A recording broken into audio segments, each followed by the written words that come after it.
नमस्कार मित्रांनो, ओम नमः शिवाय, श्री शिवाय नमस्तुभ्यम. मित्रांनो, आजच्या व्हिडिओचा विषय आहे की घरात नवीन सून आल्यावर सासू सासऱ्यांनी कसे वागावे. चॅनलवर नवीन असाल तर सबस्क्राईब अवश्य करा आणि बेल आयकन प्रेस करायला अजिबात विसरू नका, जेणेकरून माझे नवीन व्हिडिओ सर्वप्रथम तुमच्यापर्यंत पोहोचतील. मित्रांनो, जर उतारवयात घरगुती वादांपासून तुम्हाला बचायचे असेल आणि म्हातारपण आरामात व्यतीत करायचे असेल तर ही कहाणी तुमच्यासाठी खूपच महत्त्वाची आहे. मित्रांनो, एका वेळची गोष्ट आहे. एका शहरात एक युवक त्याच्या आईवडिलांसोबत राहत होता. त्याच्या वडिलांचे नाव श्रीधर होते. श्रीधर हे एक दुकानदार होते. ते त्यांचे दुकान चालवायचे.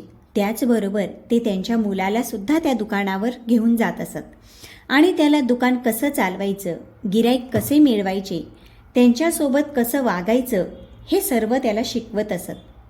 श्रीधर हे एक सरळ आणि सभ्य स्वभावाचे व्यक्ती होते.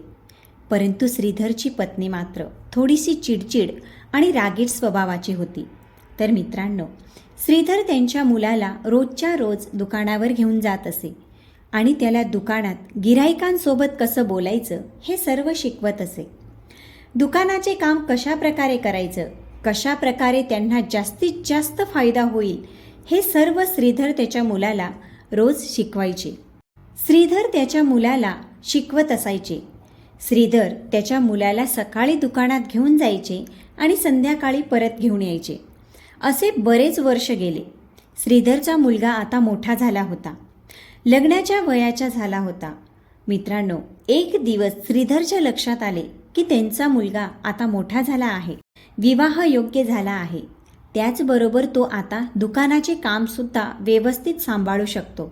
मग श्रीधरने विचार केला की आता याचं लग्न करायला हवं. ही गोष्ट श्रीधरने त्यांच्या पत्नीला सांगितली व नंतर ते शेजारच्याच गावात त्यांच्या मुलासाठी मुलगी बघण्यासाठी गेले. ते जिथे मुलगी बघायला गेले होते ती मुलगी श्रीधर व त्याच्या पत्नीला पसंत पडली, तसेच त्यांच्या मुलाला सुद्धा पटली. त्यांनी मुलाचे लग्न नक्की केले. लग्नाची तारीखही निश्चित झाली. इकडे श्रीधर त्यांच्या मुलाच्या लग्नाची तयारीमध्ये व्यस्त झाले होते. एके दिवशी श्रीधर यांनी त्यांच्या पत्नीला त्यांच्या शेजारी बसवलं आणि सांगितलं, हे बघ प्रिये, काही दिवसानंतर आपल्या घरात आपली सूनबाई येणार आहे आणि जेव्हा सूनबाई आपल्या घरात येईल तेव्हा तुम्ही तिच्यासोबत कसे आचरण ठेवावे या सर्व गोष्टी आज मी तुम्हाला सांगणार आहे. आत्तापर्यंत तू जी काही चिडचिड करत होतीस, आमच्यावर तू नेहमी चिडायची, रागवायची, ह्या गोष्टींचा आता तुला त्याग करावा लागेल. कारण मी तुझ्या प्रत्येक गोष्टीला सहन करायचो, कारण मी तुझा नवरा होतो. परंतु जी तुझी सूनबाई म्हणून या घरात येईल ती दुसऱ्या कुणाची तरी मुलगी असेल आणि ती तुझी प्रत्येक गोष्ट सहन करू शकणार नाही. म्हणूनच भाग्यवान, माझी ही गोष्ट लक्षात ठेव. जेव्हा सूनबाई घरात येते तेव्हा सासूचं हे कर्तव्य असतं की सूनबाईला व्यवस्थित समजून घेणं, तिला काही त्रास तर होत नाही ना ह्या गोष्टीची काळजी घेणं आणि प्रत्येक संकटात तिची साथ देणं हे सासूचं कर्तव्य आहे. आणि जर सूनबाईची काही चूक झाली असेल तरी तिला मोठ्या मनाने माफ करणं हे सुद्धा सासूबाईचं कर्तव्य आहे. आणि जर तू सूनबाईसोबत चिडचिडपणाने वागलीस तर तुझ्यात आणि तुझ्या सूनबाईत कधीच चांगले संबंध राहणार नाही. आणि म्हणूनच मी जे काही सांगत आहे त्यांचा व्यवस्थित विचार कर. मित्रांनो, श्रीधरचं म्हणणं ऐकून त्याची बायको म्हणू लागली, ठीक आहे, तुमचे उपदेश तुमच्याजवळच ठेवा, मला सर्व काही माहीत आहे. म्हणजेच मित्रांनो, तिच्या नवऱ्याचं जे काही म्हणणं होतं त्या सर्व म्हणण्याला त्याच्या बायकोने ऐकल्याचं न ऐकल्यासारखं केलं आणि सोडून दिलं. नवऱ्याच्या बोलण्याकडे तिने बिलकुलच लक्ष दिले नाही. बायकोचे असे बोलणे ऐकल्यावर श्रीधर त्याच्या दुकानावर निघून जातो आणि दुकानाचे काम बघू लागतो. मित्रांनो, लग्नाचा दिवस उजाडतो. श्रीधर त्याच्या मुलाचं त्या मुलीसोबत लग्न लावून देतो. सूनबाईला घरी घेऊन त्यांच्या घरी परत येतो.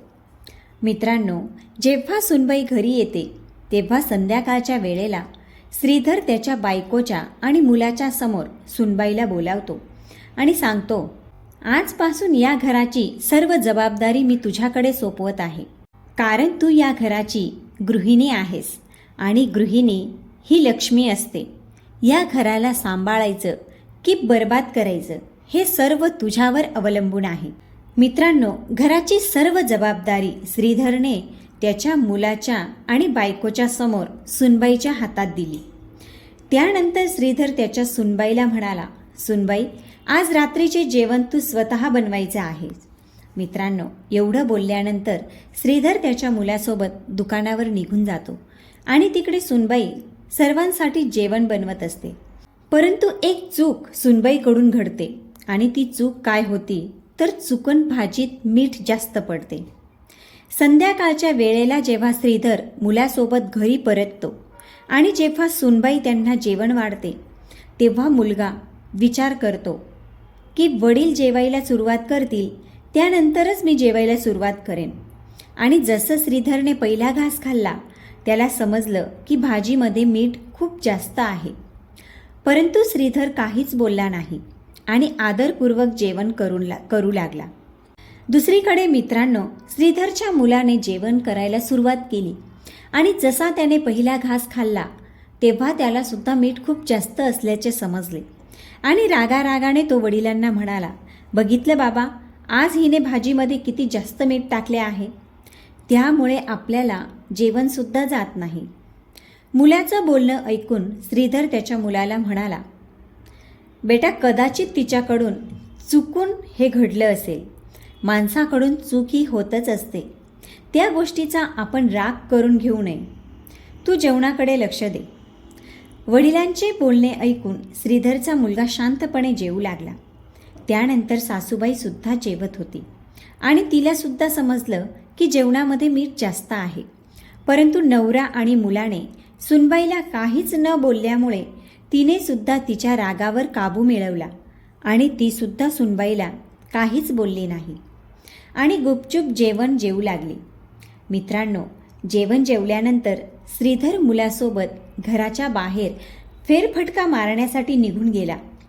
जेव्हा दोघेही घराबाहेर गेले तेव्हा श्रीधरचा मुलगा श्रीधरला म्हणाला, बाबा, आज तुम्ही हे काय केलं? तुम्ही माझ्या बायकोला काही बोलले नाही आणि मलाही काही बोलू दिले नाही. आज मी तिची अक्कल बरोबर ठिकाणावर आणली असते. भाजीमध्ये किती मीठ टाकायचं साधी एवढी गोष्ट पण तिला कळत नाही. तुम्ही तिला काहीच का म्हणाले नाही? मित्रांनो, मुलाचं म्हणणं ऐकून श्रीधर त्याच्या मुलाला समजावतो, आज मी तिला काही बोललो नाही. कारण की एखाद्याचा अपमान करणं ही खूप चुकीची गोष्ट आहे. जर तुम्ही कोणाचा अपमान करत असाल, मग तो तुमचा कितीही खास माणूस असू द्या, तरीसुद्धा त्याला तुमच्या त्या बोलण्याचं वाईट वाटेल आणि तुझ्यापासून तो दूर राहू लागेल. म्हणूनच मी माझ्या सुनबाईला काहीच म्हणालो नाही. मुलगा म्हणू लागला, बाबा, मला काहीच समजले नाही. तेव्हा श्रीधर म्हणाला, बेटा, आज मी तुला 4 गोष्टी सांगणार आहे. त्या 4 गोष्टींचं पालन जो कोणी करेल त्याच्या घरात कधीच भांडण वादविवाद होणार नाही आणि त्याचं म्हातारपणसुद्धा खूप चांगल्या प्रकारे व्यतीत होईल. मित्रांनो, श्रीधर त्यांच्या मुलाला ते 4 गोष्टी सांगू लागला. श्रीधर म्हणाला, बघ बेटा, सर्वप्रथम माझी पहिली गोष्ट ही आहे की पुरुषाचे कर्तव्य असतं की त्याने त्याच्या बायकोला दुसऱ्यासमोर कधीही ओरडू नये. जर बायकोची काही चूक होत असेल, चूक तर माणसाकडूनच होत असते. कोणीही चूक जाणून बुजून करत नाही, ती कळत न कळत होत असते. जसं की तुझ्या बायकोकडून भाजीत मीठ जास्त टाकण्याची चूक न कळतपणे झाली होती, तेच मी तुला समजावत आहे. जर बायकोकडून चूक होत असेल तर दुसऱ्यासमोर तिला कधीही ओरडू नये. आणि जे लोक त्यांच्या बायकोला दुसऱ्यांसमोर काही वाईट साईड बोलतात, शिव्या देतात, कधी तर त्यांच्यावर हातसुद्धा उचलतात, तेव्हा ती बायको आतून खूपच दुःखी झालेली असते. मनातून ती रडत असते, कारण तिला तिच्या ह्या अपमानाचं खूप जास्त वाईट वाटलेलं असतं. परंतु ती काही बोलू शकत नाही, कारण ती तुझ्या घरात आलेली असते. काही स्त्रिया अशा सुद्धा असतात की त्या उत्तरसुद्धा करतात. तू कधी विचार केला आहेस का की जेव्हा त्या उलट उत्तर करतात तेव्हा नवऱ्याचा किती मोठा अपमान होतो? म्हणूनच माझ्या मुला, बायकोला कधीही दुसऱ्या लोकांच्या समोर, समाजाच्या समोर कधीही ओरडू नये. दुसरी गोष्ट आहे, बायकोला नेहमी एकांतात समजावावे. ही गोष्ट लक्षात ठेव की बायकोकडून जर एखादी चूक होत असेल तर तिला सर्वांसमोर न समजावता एकांतात नेऊन समजवावे. चांगल्या प्रकारे तिला शांतपणे समजवले तर ती सर्व काही ऐकते आणि समजून घेते. ती तिची चूकसुद्धा कबूल करेल आणि तुझ्यावरती प्रेमसुद्धा करेल. जेव्हा तू तिला सर्वांसमोर ओरडशील तेव्हा ती तुझ्यावर प्रेम करणार नाही, उलट ती तुझ्यापासून लांब राहू लागेल आणि ज्यामुळे तुझ्या आयुष्यात नेहमी दुःखच राहील. तिसरी गोष्ट, बायकोच्या दुःखात, तिच्या अडचणीत नेहमी तिला साथ द्यावी. जेव्हा एका मुलीचे लग्न होते तेव्हा तिचा बाप तिच्या काळजाच्या तुकड्याला तुझ्या भरोश्यावर तुझ्याजवळ पाठवत असतो. पतीला यामुळे जीवनसाथी म्हणतात की नवऱ्याने तिची नेहमी साथ द्यावी. प्रत्येक सुखदुःखात आणि अडीअडचणीत तिच्यासोबत उभे राहणे हे नवऱ्याचं कर्तव्य आहे. जर बायकोवर एखादी अडचण आली, एखादं आजारपण आलं तर तिला तशीच सोडणे हे नवऱ्याचं कर्तव्य नसतं. तिचं ते आजारपण निस्तरण्यासाठी तिला तिच्या माहेरी पाठवणे हे नवऱ्याचे कर्तव्य नाही. अशा वेळी नवऱ्याने बायकोची साथ द्यायला हवी. तिच्या साथ न देता आजारपण निस्तरण्यासाठी तिला माहेरी पाठवणे, तिचा नेहमी अपमान करत राहणे. तर बेटा समजून जा, असं जे लोक त्यांच्या बायकोसोबत करत असतात, असा नवरा आणि बायको यांच्यात कधीच गोडवा राहत नाही, कधीच प्रेम राहत नाही. त्यामुळे नवऱ्याला त्याच्या आयुष्यात खूप साऱ्या संकटांना सामोरे जावे लागते.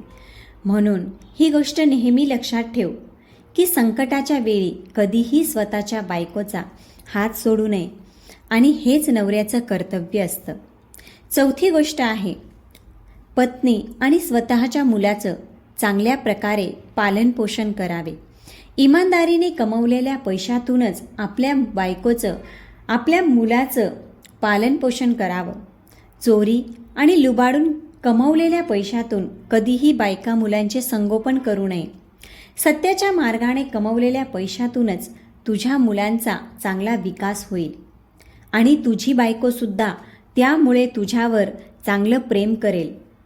तुमच्या नात्यांमध्ये सदैव गोडवा निर्माण झालेला राहील आणि बेईमानीने कमवलेला पैसा जेव्हा तुझी मुलं, तुझी पत्नी खर्च करतील तेव्हा त्यांचं मन कधीही शांत राहणार नाही. त्यामुळे तुझ्या आयुष्यातील नेहमी संकट येत राहतील आणि तू तुझ्या आयुष्यात दुःखी राहशील. सुख हे तुला कधीच मिळणार नाही. मी ज्या 4 गोष्टी तुला सांगितल्या आहेत त्यांचा शांतपणे विचार कर आणि त्यांचं पालन कर. जर तू ह्या 4 गोष्टींचं पालन केलं तर तुझ्या आयुष्यात कधीच कोणतं संकट येणार नाही. तुझं वैवाहिक जीवन खूप चांगल्या प्रकारे आनंदाने तू जगू शकशील.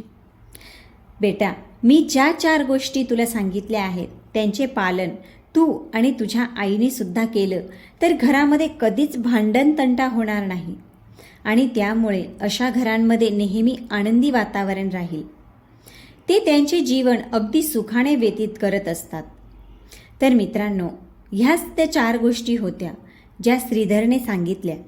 ज्या गोष्टींचे पालन सासू सासऱ्यांनी आणि मुलाने केले तर त्यांच्या घरात कधीच भांडण होणार नाही. लक्ष्मी माता सदैव त्यांच्या घरात वास करत राहील. मित्रांनो, व्हिडिओ आवडला असेल तर लाईक अवश्य करा आणि कॉमेंटमध्ये ओम नमः शिवाय लिहायला विसरू नका.